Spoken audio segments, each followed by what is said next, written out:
ይህ በጣም ማግኒፊሰንት በጣም የሚያምር እዛ ጋር ስንመለከተው ኔቫዳ ተራምዳችሁ በግድቡ ላይ ስትመጡ ደግሞ እዚህ ጋር እንደምንመለከተው አሪዞና ሁለቱን ስቴቶች ነው እንደዚህ የከፈለው ማለት ነው። ከታላቁ የግብፅ ፒራሚድ በኋላ የሰው ልጅ የሰራው ድንቅ ስራ ይባላል። ይሄ ግድብ ተከዜ ግድብን ይመስለኛል። አንድ ቦታ ላይ ቆሜ እንደዚህ ካልኩኝ 1 ሰዓት እጨምራለሁ፣ እንዲህ ካልኩኝ 1 ሰዓት እቀንሳለሁ። ብዙዎች ህይወታቸውን ሰጥተዋል።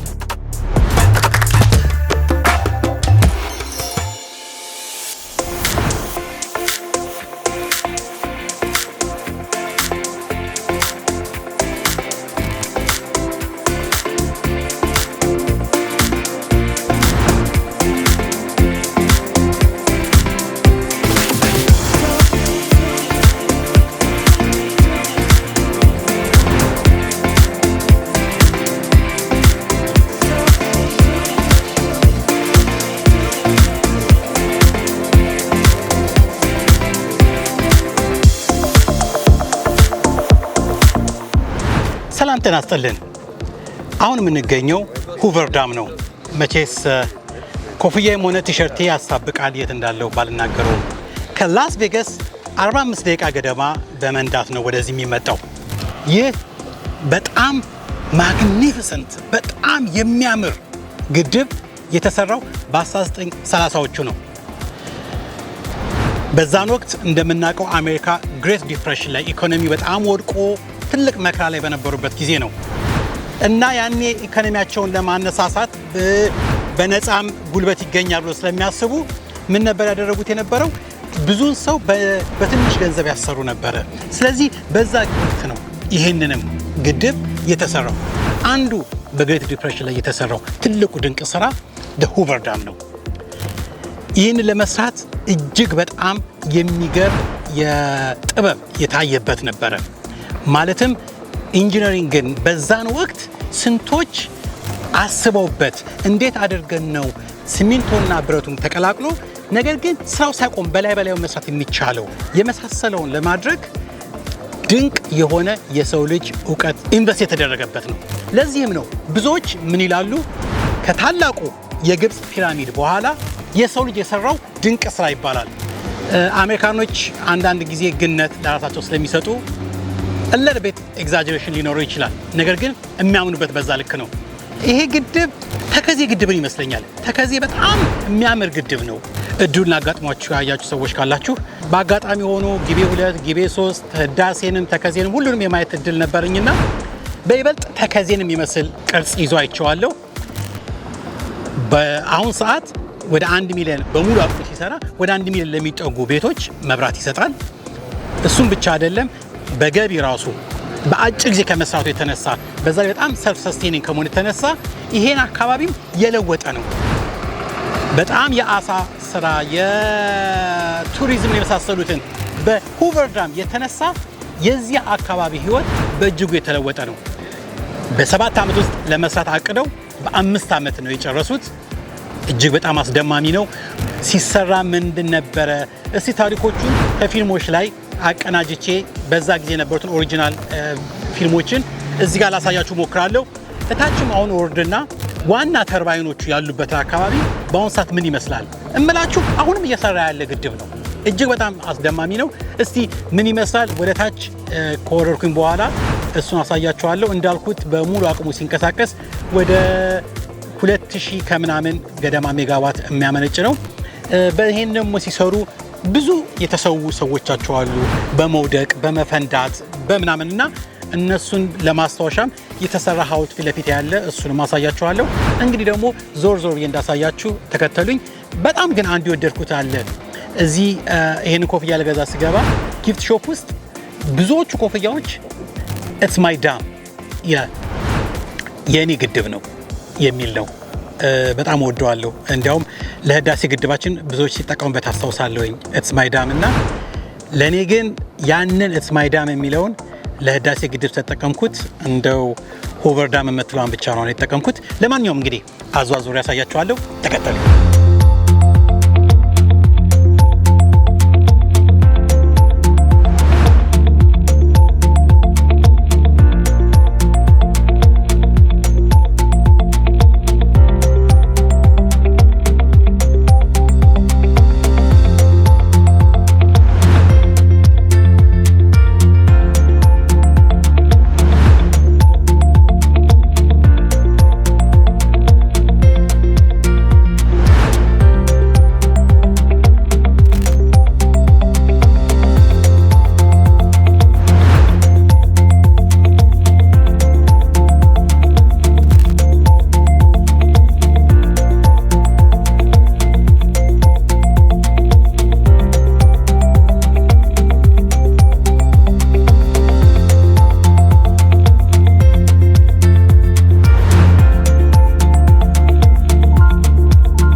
ግድብ የተሰራው በሁለት ስቴቶች ወይንም ሁለት ክልሎች መካከል ላይ ነው ያለው።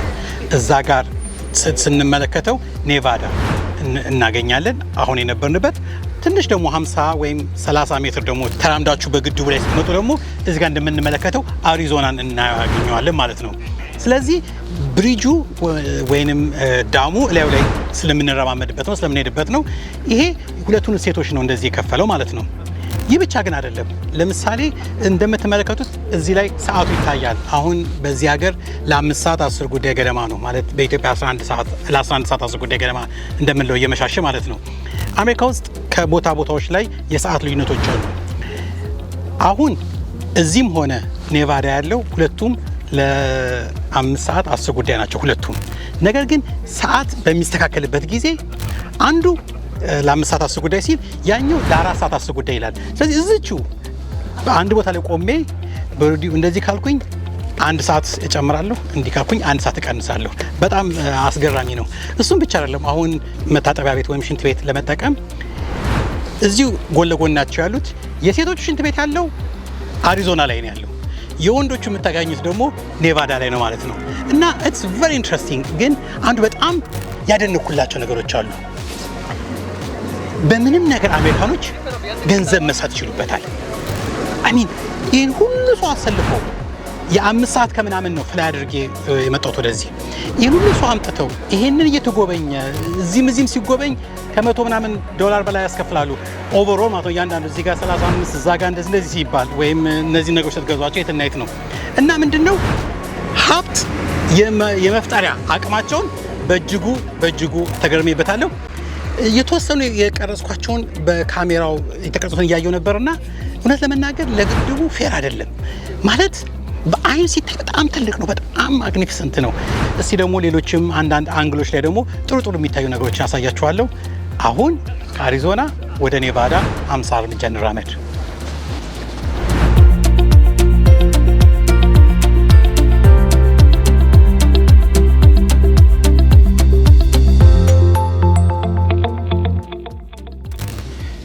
እንግዲህ ይህ የምናየው አሪዞና ነው።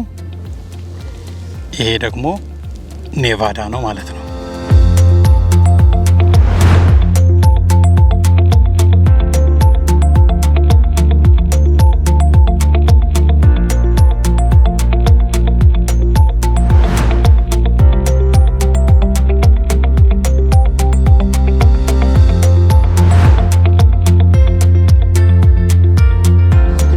አሁን ደግሞ ወደ ቪዚተር ሴንተሩ ጋር እየሄድን ነው።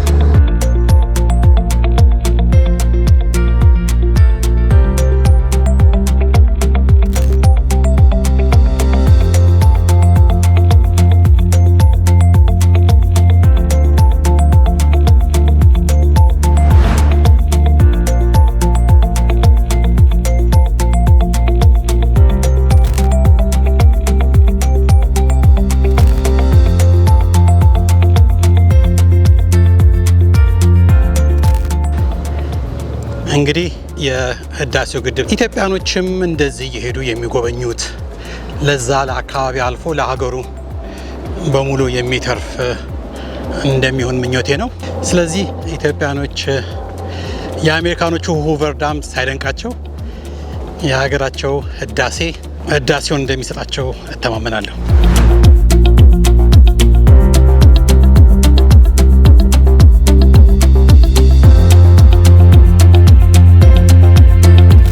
የዚህ ጋር የምታዩት እንግዲህ በዛን ወቅት ግድቡን ሲሰሩ እንዳልነው ብዙዎች ህይወታቸውን ሰጥተዋል እና እነሱን ታሳቢ በማድረግ ልፋታቸው እንዳይረሳ በሚል ነው ይሄኛው ሐውልቱ የተቀረጸላቸውና ለመታሰቢያነታቸው እንደዚህ እንዲቀር የተደረገው በጣም ደስ ይላል። የለፋ ሰው እንዳይረሳ ሲደረግ ትልቅ ነገር ነውና ምናልባት እኛም ጋር ህዳሴ ግድቡን ሲሰራ ብዙዎች ህይወታቸውን ይሰጠዋሉ። ለነሱም መታሰቢያ እንደዚህ ቢደረግ ጥሩ ይመስለኛል። እዚህ ጋር የምታዩቸውን በነሐስ ወይንም በብሮንዝ የተሰሩ ሐውልቶች በ1937 ነው የተሰሩት። እነሱም ይህ ግድብ በሚሰራበት ጊዜ ብዙዎች ህይወታቸውን አጥተዋል ለዚህ ግድብ መሳካት። ስለዚህ እነዛን ጀግኖቻቸውን መታሰቢያ ለማድረግ ሲባል ነው እነዚህ ሐውልቶች በዛ ጊዜ የተሰሩት።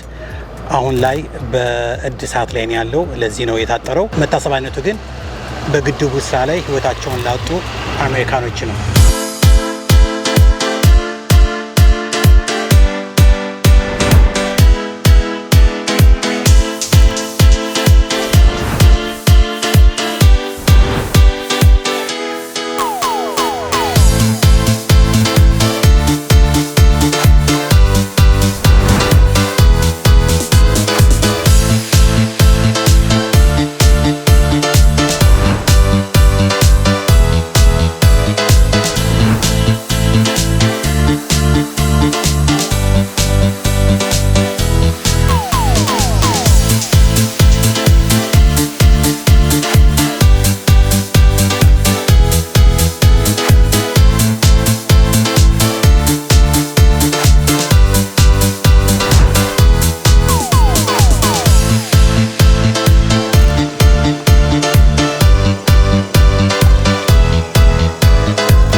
ይሄ ሀገር እኮ በጣም ገራሚ ነው። የሚገርማችሁ አሁን እግረ መንገዴን ኮፊ ግራብ ላርግ ብዬ ለቡና ብዬ ቆምኩኝና እዚሁ ስታርባክስ፣ እንግዲህ ከስታርባክሱ ቀጥሎ እዛ ጋር እንደምትመለከቱት ፋርማሲ አለ።